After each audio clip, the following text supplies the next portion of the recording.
یہ جو شعبان کے روزے ہیں تو یہ کب سے کب تک رکھنے چاہیے اور کتنے رکھنے چاہیے؟ شعبان کے روزے یہ ثابت بھی ہیں کہیں سے شعبان کے روزے؟ شعبان کے روزے شعبان کے روزے تو نبی پاک صلی اللہ علیہ وسلم کے حوالے سے صحیح حدیثوں کے اندر بخاری مسلم کے اندر موجود ہے ماشاءاللہ کہ نبی پاک صلی اللہ علیہ وسلم بکثرت شعبان کے روزے رکھتے تھے، حتیٰ کہ بعض اوقات شعبان کو رمضان سے ملا دیا کرتے تھے،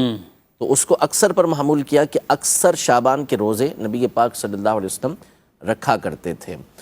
ایک حدیث پاک کے اندر عرض بھی کی گئی کہ آپ شعبان میں اتنے روزے رکھتے ہیں، تو دو وجوہات بیان کی۔ ایک وجہ یہ بیان کی کہ یہ رجب اور رمضان کے درمیان کا مہینہ ہے اور لوگ اس سے غافل ہیں، یہ سنن نسائی کی حدیث مبارکہ ہے۔ اس سے علماء نے شعبان کے روزوں کی فضیلت بھی ثابت کی اور رجب کے روزوں کی فضیلت بھی ثابت کی، اس لیے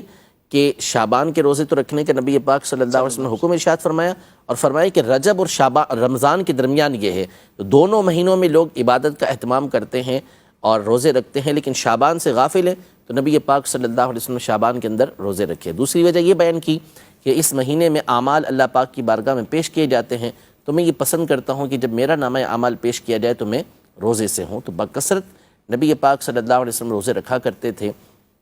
تو آپ جتنے چاہیں اس کے اندر روزے رکھیں، 1 رکھیں، 2 رکھیں، 3 رکھیں، 4 رکھیں،